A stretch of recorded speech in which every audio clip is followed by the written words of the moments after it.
Hey everybody, welcome back to another episode of Ryan Makes Sense. This is video number 3 in a 4-part series.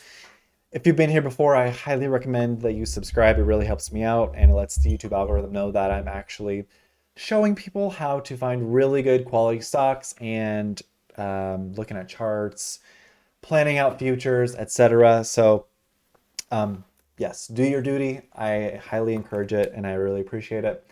This third and final video of looking at individual stocks, this is right before my Millionaire Challenge. We're going to be looking at Apple, the stock. We're not going to be looking at all the technicals of the charts or the SMAs or the momentum. We're actually just going to be taking a huge step back because, again, that's my style. We take a huge step back, then we look at the smaller frames, but we're going to be looking at the annual average return over 10 years and then the average annual return since inception. You might be asking yourself, why? Well, for Apple, for Tesla, for Microsoft, these are my 3 stocks in this video series. It all ties into my Millionaire Challenge and how I think you could become a millionaire if these stocks perform as they have over the last 10 years or since they have since inception, and going with that more conservative number and mapping and modeling out what those returns could look like. If it sounds crazy, we're going to look at data, we're going to look at spreadsheets, we're going to look at facts. Sit down, buckle up, or put in your headphones, go for a walk, and just totally absorb this information. I'm going to start sharing my screen and go from there. Let's dive right in. Let's go. Let's jump in. All right, so if you watched my last 2 videos, you know exactly where we are. I'm not even going to say the word because I've beat it with a dead horse, basically, by saying it so much.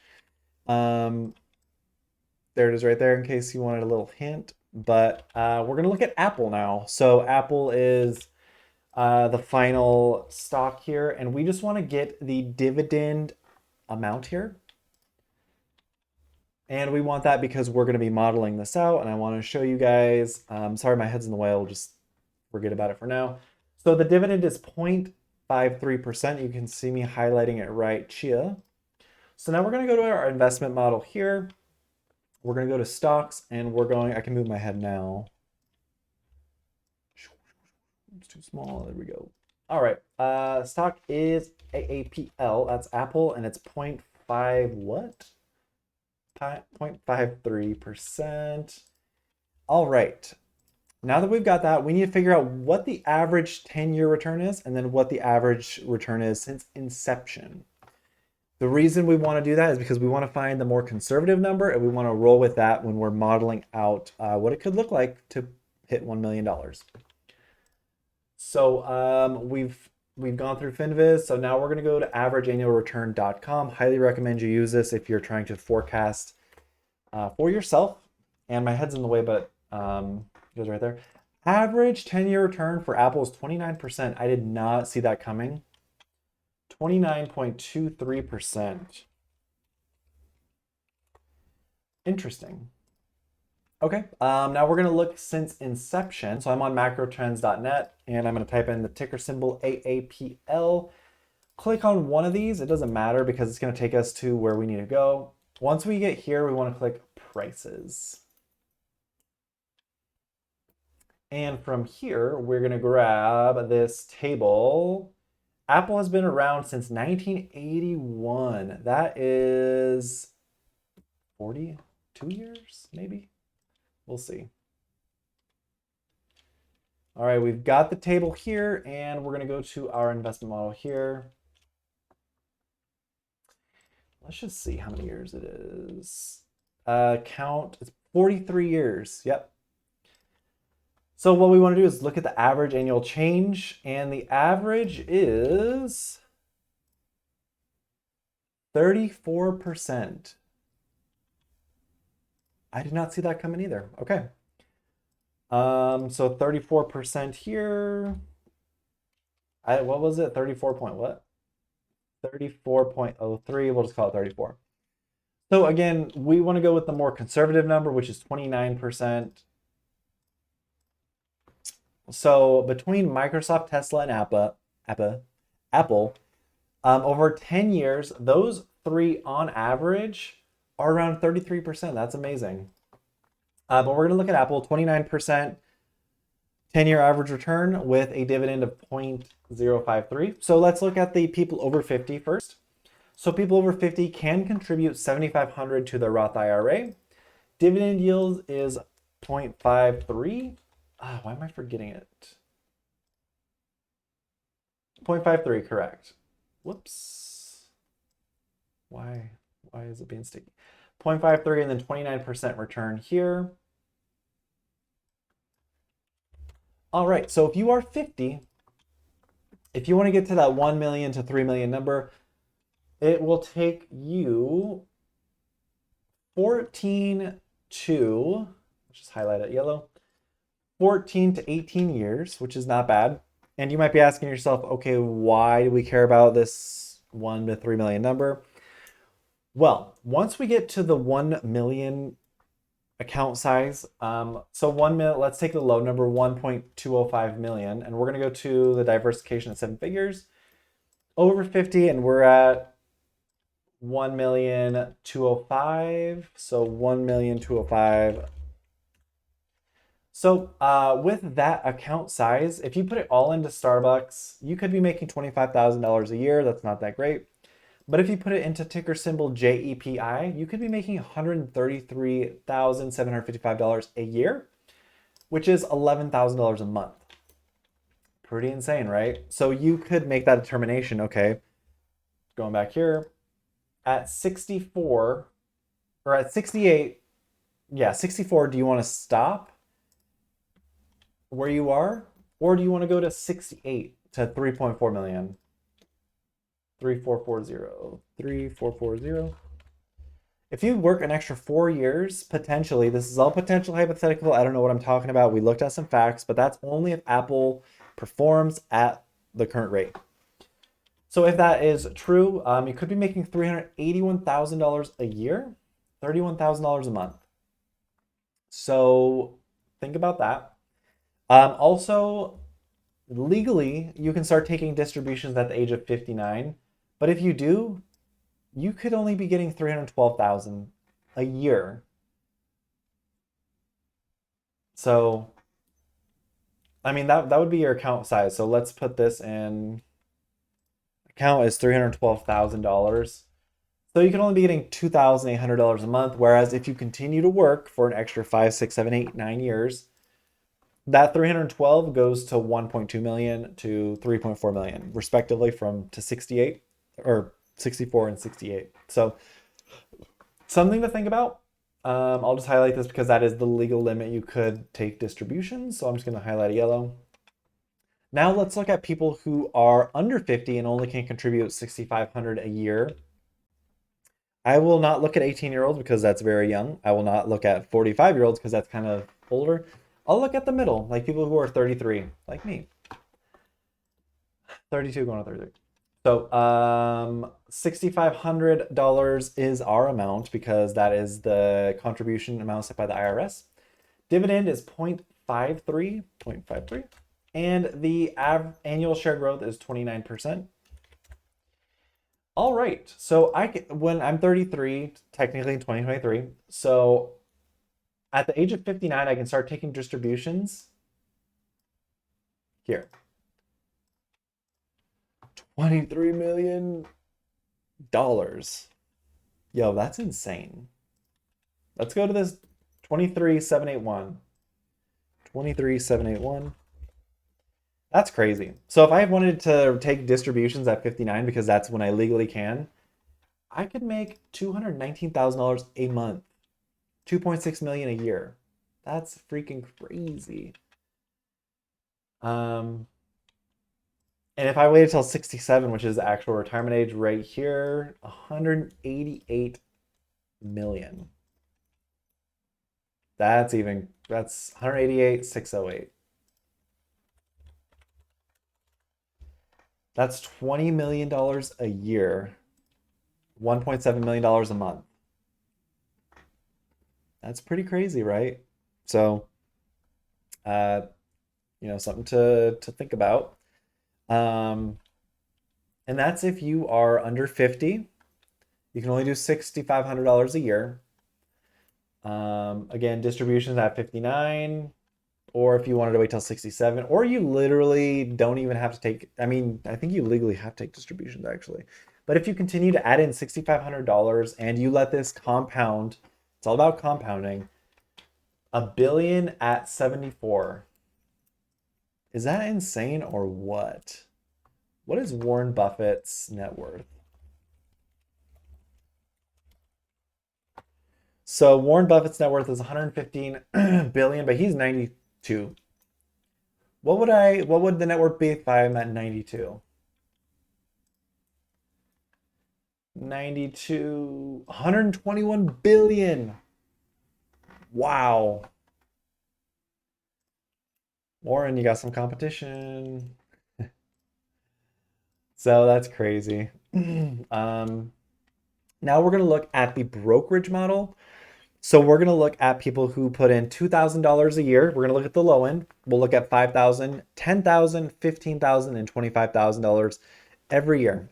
So let's go to our brokerage model. And again, the tax structure is different, and you want to contribute to an IRA because when you take distributions, you don't get taxed on it. That's the beautiful part. So starting principal, we're gonna do 2,000, like we just said, 2,000. And the dividend for Apple is 0.53. And the annual share growth is 29%. So if you're 33, I'll model this, I'll project this out for everybody. So if you do $2,000 to like in 2023 and then 2,000 next year, 2,000 next year, et cetera, we would get to our $1 million to $3 million account in about, I'm so sorry for the brightness. Yeah, let's do this. Let's do a more calm color. So 52 years old. So that is about 20 years. So if you're 30, at the age of 50, you could have 1 to 3 mil.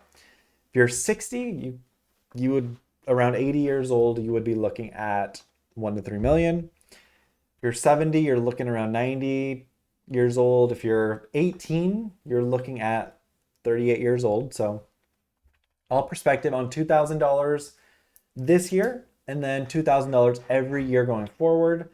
If you want to know how much $2,000 is each month, it is $166. Each paycheck, if you get paid bi-weekly, is $84 a paycheck. Can you afford that? I don't know. Now let's look at 5,000. All right, so again, Apple, $5,000 this year, $5,000 every year going forward. To get to the 1 to 1.3 mil, we're looking at, let's just color it really quick, 15 to 20 years. So 15 to 20 years, you could be 1 to 3 mil. Again, that's $5,000 this year, $5,000 going forward, $5,000 a year. So it's $416 a month divided by 2. So each paycheck is $208. Very nice. Now $10,000. Oops, 10,000. You put $10,000 in this year and then $10,000 every year going forward. Again, if you wanted to get to the 1 to 3 mil, you could do that in about 13 to 17 years. Yep. Oops. 13 to 17 years, which is good. Again, you can see like the power of compounding. If you are doing that, you are gonna, by the time someone who's doing $2,000 to hit 3 million, you would be at 16.8 million, whereas they would be just at 3 million. So the power of compounding is really amazing. So we've done 2,000, 5,000, 10,000. Let's do 15,000. All right, again, just Apple. looking for the $1 to $3 million account size. We're looking at 11 to 15 years. So 11 to 15 years, putting in $15,000 this year, 15,000 next, next. Again, it's the power of compounding. And then someone who's doing $2,000 a month to get to 3 mil, you would be doing that. It would, by the time they did that, you would be at 25.2 mil. So yeah, just the power of the beast. And then we'll look at $25,000 here. All right, to get to that 1 to 3 mil sweet spot, we are looking at 9 to 13 years. 9 to 13 years, and you know, that same person who did 2,000 going to get 3 mil, by the time they're at 3 mil, you have 42 mil. All context. No, all perception. Whatever, you know, is comfortable to you, how you want to model your life out, planning, etc. That's what this all looks like. So let's go back to our diversification here, and we'll just do brokerage account at, I think the 10K a year is a sweet spot. You can do less. I could just do 10 here. What am I doing? Okay, 10K. Let's go back here to our brokerage model. And we're gonna go back to 10. Now, why do I choose 10? Let me just show you really quick. Okay, $10,000 a year. What does that translate to in terms of an hourly wage? So we have $10,000 divided by 52 weeks in a year, divided by 40 hours a week that we work. That is $4.80 wage, which is, if we look at this minimum wage chart here, like if you wanted to move to any state, Maryland is $13.25 an hour, Maine is $13.80, California is $15.50. You know, you have to think about like costs there. They have big rents, taxes, etc., income tax, sales tax. So whatever floats your boat, $4.80 is the wage you need to get $10,000 a year. But going back here, sorry, I'm all jumping all over. 10,000, starting out with 10,000 this year, you are going to be hitting the $1 to $3 million mark. If you're 33, it'll be 14 to 17 years, and you'll be at age 49 to 50. So let's take that 3533 number, 958.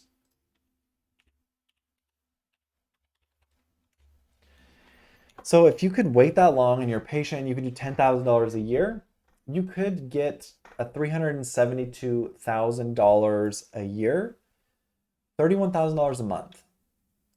That's pretty amazing. So think about that. It's pretty amazing. And then just looking at $10,000 divided by 12 months, $833 a month. I think that's pretty doable if you have your priorities straight. Divided by each paycheck would be about $417. Really consider that. So if you made it this far, please hit the like, hit the subscribe. It really helps. My last video I want you to watch because that is my plan in action, and we're going to map out my future, and I want you guys to follow along because this journey is, you know, I'm hoping to help a lot of people. And this is a separate than my daily, or yeah, my Robinhood week daily account, my M1 monthly account, and my personal brokerage. This is my, I'm going to do this in my IRA. So I'm only going to be able to put in $6,500 a year. So we're going to do this together. It's going to be a long process, but it's going to be well worth it. Yeah, I'll see you guys in my last and final video. Talk to you soon. Bye.